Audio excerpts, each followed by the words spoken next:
Flee to the mountains once and for all, to the calm, cool rains and the drifting fog.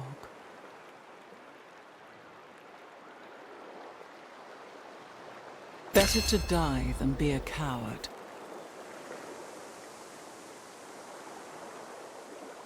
Ayo Gokali! The Gurkhas are upon you!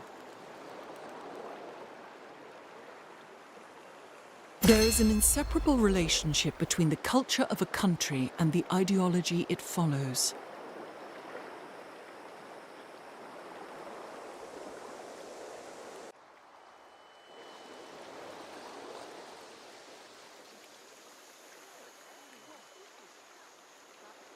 Gorkha-Patra. Key to the formation of a national consciousness is the media. The Gorkha-Patra, the Nepali Mail, was run largely by the Prime Minister's office and thus served as a government outlet, heavily censored, for much of its run. Today, it is still running and, though allegations of being too cozy to the government persist, it has managed to outlive its founding regime.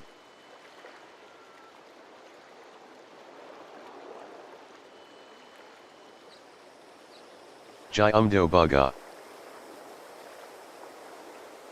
Amar Singh Thapa, dubbed the Living Tiger, Jai Umdo Baga, of Nepal, was the commander of the Nepali army against the forces of the British during the Anglo-Nepalese War. This was a conflict in the early 1800s where the British East India Company sought to control Nepal as a center for wealth and resources.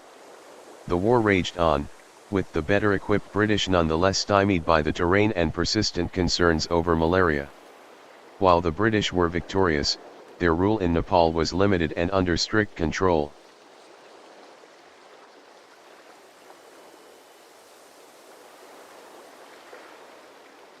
Sagarmatha.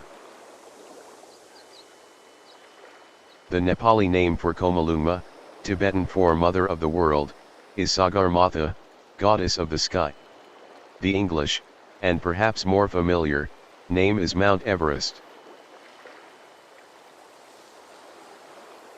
Nepal exists in the shadow of the great mountains, peaks that scrape moisture from the skies and in so doing shape the ecology and geology of the planet.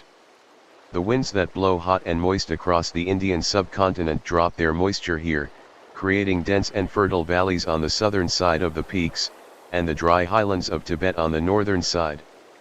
It is a division that shapes society as well, lowland and highland, rivers and upland desert, Hindu Nepalis and Buddhist Tibetans.